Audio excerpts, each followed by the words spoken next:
பாரு கர்த்தர் வரும் வேளையில். இந்த காலத்திலே பலதரப்பட்ட கருத்துக்கள் வந்து கொண்டிருக்கின்றன.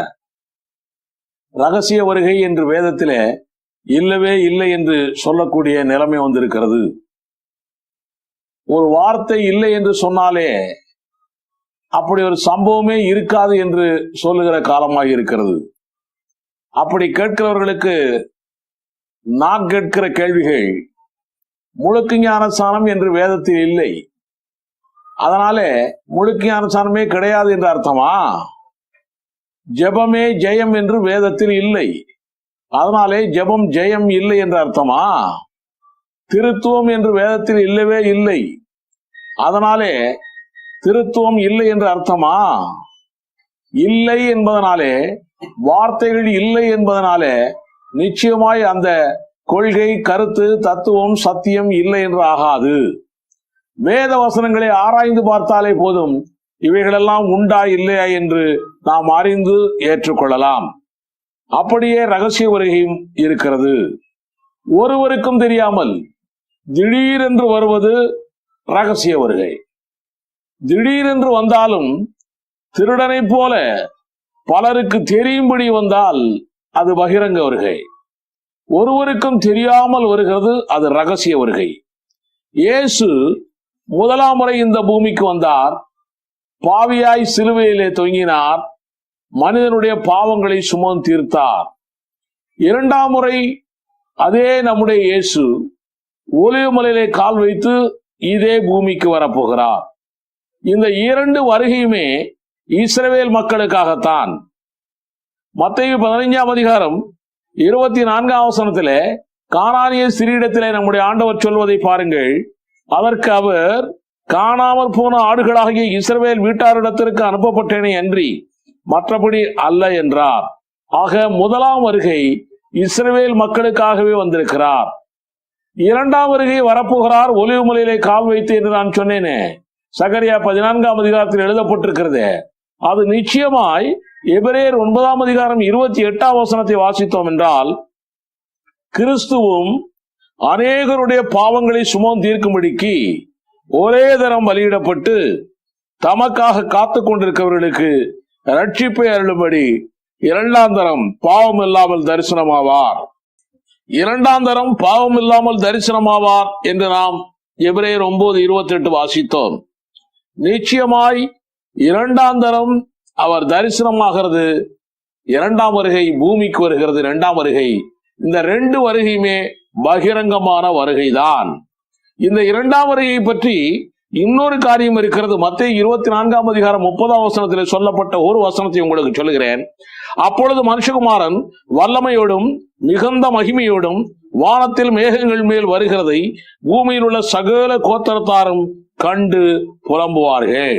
ஆக பூமியில் உள்ள எல்லா மக்களும் பார்க்கும்படியாய் வரப்போகிறது பகிரங்க வருகை. வெளிப்படுத்தல் 1ஆம் அதிகாரம் 7ஆம் வசனம், சகரியா 14ஆம் அதிகாரம் 4ஆம் வசனம், இப்படி பல வசனங்கள் சொல்லிக் கொண்டிருக்கின்றன. இப்படி எல்லோரும் பார்க்கும் வருகை, உலகத்தில் உள்ள மக்கள் எல்லாம் பார்த்து புலம்புகிற வருகை எப்போது நடக்கும்? இதுதான் கேள்வி. மத்தேயு 24ஆம் அதிகாரம் 29ஆம் வசனத்தை வாசித்தீர்கள் என்றால், மத்தேயு 24ஆம் அதிகாரம் 29ஆம் வசனம் உபத்திரவு காலத்துக்கு பிற்பாடு வரப்போகிறது என்று எழுதப்பட்டிருக்கிறது. சூரியன் சந்திரன் இருளாகி அந்த பெரிய சீதோஷ நிலையை மாறுகிற அந்த காலகட்டத்தில் வரப்போகிறதா எழுதப்பட்டிருக்கிறது. அதனால உபத்திரவு காலத்துக்கு பிற்பாடு, அந்தி கிறிஸ்துடைய 7 ஆண்டுகளுக்கு பிற்பாடு ஆண்டவராய் இயேசு கிறிஸ்து இந்த பூமிக்கு வருகிறார். அது பகிரங்க வருகை. இந்த வருகையில் தான் அந்தி கிறிஸ்து அழிய போகிறான். அர்மகதோன் யுத்த பள்ளத்தாக்கிலே இஸ்ரவேலர்கள் இந்த வருகையில் தான் ரட்சிக்கப்பட போகிறார்கள். ரோமர் 11ஆம் அதிகாரம் 25 முதல் 27 வசனங்கள் சொல்லுகின்றன. இந்த வருகையில் தான், இரண்டாம் வருகையிலே பகிரங்க வருகையில் தான் புறஜாதிகள் எல்லாம் புறஜாதிகள் எல்லாருக்குமே நியாய தீர்ப்பு கொடுக்கப்பட போகிறது. அதாவது உயிரோடு இருக்கக்கூடிய புறஜாதிகளுக்கு. அது மத்தேயு 25ஆம் அதிகாரத்தில் எழுதப்பட்டிருக்கிறது. இந்த பகிரங்க இரண்டாம் வருகையிலே தான் இஸ்ரவேல் மக்களுக்கு ஆளுகை கொடுக்கப்படுகிறது. அதான் அப்போஸ்தலர் 15ஆம் அதிகாரம் 17ஆம் வசனத்தில் எழுதப்பட்டிருக்கிறது. அந்த ஆளுகை தான் 1000 வருட அரசாட்சி. இப்படி நம்முடைய ஆண்டவராய் இயேசு கிறிஸ்து ஒலிவ மலையிலே அப்போஸ்தலர் 1ஆம் அதிகாரம் 11ஆம் வசனத்தில் தேவதூதர்கள் சொன்னபடியே வரும்போது அவர் தனியாய் வருவதல்ல, பரிசுத்தவான்களோடு வருகிறார். யூதா 14ஆம் வசனம் 15ஆம் வசனத்தை வாசித்தோம் என்றால், சகரியா 14ஆம் அதிகாரம் 5ஆம் வசனத்தை வாசித்தோம் என்றால் இது திட்டமும் தெளிவுமாய் வெளிப்படுத்தப்பட்டிருக்கிறது. சகரியா 14:5 நான் வாசிக்கிறேன். என் தேவனாகிய கர்த்தர் வருவார், தேவரீரோடே எல்லா பரிசுத்தவான்களும் வருவார்கள். அப்படியானால் பரிசுத்தவான்கள் யார்? ரட்சிக்கப்பட்ட தேவனுடைய பிள்ளைகள் தான் பரிசுத்தவான்கள். தேவனோடு கூட எல்லா பரிசுத்தவான்களும் வருவார்கள் என்றால், அப்போ இந்த பரிசுத்தவான்கள் எல்லாம் எப்பொழுது தேவன் இருக்கிற பரலோகத்திற்கு போனார்கள்? இது ஒரு பெரிய கேள்வி.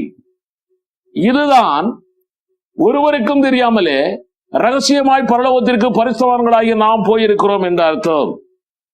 இயேசு கிறிஸ்துடைய வெளியேறப்பட்ட ரத்தம் இன்றைய தேதியிலே பரலோகத்தில் இருக்கிறது நம்ம எல்லாருக்கும் தெரியும். இந்த ரத்தம் எப்படி பரலோகத்துக்கு போனது யாருக்காவது தெரியுமா? வேதத்திலே விளக்கம் இருக்கிறதா? இல்லை. அது எப்படி ரகசியமாய் போயிற்றோ அப்படியேதான் நாமும் ரகசியமாகவே பரலோகத்திற்கு போயிருக்க வேண்டும். இயேசு வந்துதான் நம்மை கூட்டிக் கொண்டு போக வேண்டிய கட்டாயம். ஏனென்றால் பரலோகம் எங்க இருக்கிறது நமக்கு தெரியாது, பரலோகத்துக்கு போகிற வழியும் நமக்கு தெரியாது. யோவான் 14ஆம் அதிகாரத்துல 2-3 வசனங்களிலே அவர் சொல்லுகிறார், என்னுடைய பிதாவின் வீட்டிலே அநேக வாசஸ்தலங்கள் உண்டு, அப்படி இல்லாதிருந்தால் நான் உங்களுக்கு சொல்லி இருப்பேன். நான் போய் ஒரு ஸ்தலத்தை ஆயத்தம் பண்ணின பின்பு உங்களை கூட்டிக் கொண்டு போவேன் என்று சொல்லுகிறார். அவர் சொல்லியிருக்கிறார், நானே வழியும் சத்தியும் ஜீவனும். அவர் வழிகாட்டி அவர்தான் நம்மை பரலோகத்துக்கு கொண்டு போக போகிறார். இதைத்தான் 1 தெசலோனிக்கேயர் 4ஆம் அதிகாரம் 16ஆம் வசனத்திலிருந்து 18ஆம் வசனம் வரைக்கும் சொல்லப்பட்டிருக்கிறது. தேவரீர் தாமே ஆரவாரத்தோடும் பிரதான தூதருடைய சத்தத்தோடும் தேவ எக்காலத்தோடும் வானத்திலிருந்து இறங்கி வருவார். அப்பொழுது கிறிஸ்துவுக்குள் மரித்தவர்கள் முதலாவது எழுந்திருப்பார்கள். பிறகு உயிரோடு கூடிய நாமும் அவரோடு கூட மேகங்கள் மேலே அவரோடு கூட எடுத்துக் கொள்ளப்படுவோம். ஆக இதே வார்த்தை தான் 1 கொரிந்தியர் 15ஆம் அதிகாரத்துல 51 முதல் 54 வசனங்கள் சொல்லப்பட்டிருக்கிறது. இந்த வருகையிலே இயேசு பூமிக்கு வருவதில்லை, அவர் வானத்திலே நிற்கிறார். நாம் பூமியிலிருந்து மர்வமாகி அவரோடு போய் சேர்ந்து விடுகிறோம். வானத்தில் இருந்து கொண்டே நம்மை அழைத்து கொண்டு போகிறார். இது எப்போது நடக்கும்? இது ஏன் நடக்கும்? இதுவெல்லாம் கேள்வி. வெளிப்படுத்த 3ஆம் அதிகாரம் 10ஆம் வசனம் சொல்லுகிறது, என் பொறுமையை குறித்து சொல்லிய வசனத்தை நீங்கள் காத்துக் கொண்டபடியினால் பூமியில் குடியிருக்கிறவர்களை சோதிக்கும்படியாக பூச்சக்கரத்தின் மேலெங்கும் வரப்போகிற சோதனை காலத்திற்கு தப்பும்படி நானும் உன்னை காப்பேன். ஆண்டவர் சொல்லி இருக்கிறார், சோதனை காலம் என்ற ஒரு காலம் வரப்போகிறது. அந்த காலத்திற்கு கிறிஸ்தவர்களை, கிறிஸ்தவ சபையாரை தப்பித்துக் கொள்ளும்படியான ஒரு காரியத்தை உண்டாக்குவேன் என்று சொல்லி இருக்கிறார். அப்படித்தான் தப்பிக்க அந்தி கிறிஸ்து ஆட்சிக்கு முன்னாலேயே அவர் மத்திய ஆகாயத்தில் வந்து நின்று அங்கிருந்தே நம்மை கூட்டிக் கொண்டு போகிறார். 1 தெசலோனிக்கேயர் 1ஆம் அதிகாரம் 10ஆம் வசனத்திலும் அப்படித்தான் எழுதப்பட்டிருக்கிறது. அந்தி கிறிஸ்துவின் உபத்திரவ நாட்களுக்கு முன்பே இது நடக்கும். அதன் பின் 7 ஆண்டுகள் அந்தி கிறிஸ்துவின் ஆட்சி இந்த பூமியிலே நடக்கிறது. நம்மோடு 7 வருஷம் முடிந்து இயேசு கிறிஸ்து பகிரங்கமாய் பூமிக்கு ஒலிவ மலையிலே கால் வைத்து இறங்குகிறார். அதுதான் பகிரங்க வருகை என்று சொல்லுகிறோம். இந்த செய்தியை கேட்டுக்கொண்டிருக்கிற தேவனுடைய பிள்ளைகளே, அந்தி கிறிஸ்துவின் அட்டகாச ஆட்சிக்கும் அப்போது தேவனிடத்திலிருந்து வரக்கூடிய தேவ கோபாக்கினைக்கும் தப்பித்துக் கொள்வதற்கு வாங்கியாய் இருக்கிறாயா? ரகசிய வருகைக்கு ஆயத்தமாய் இருக்கிறாயா? இயேசு சீக்கிரம் வருகிறார். ஆயத்தமாவோம், ஆயத்தமாக்குவோம். ஆமென். இன்று இயேசு அழைத்திடுவார்.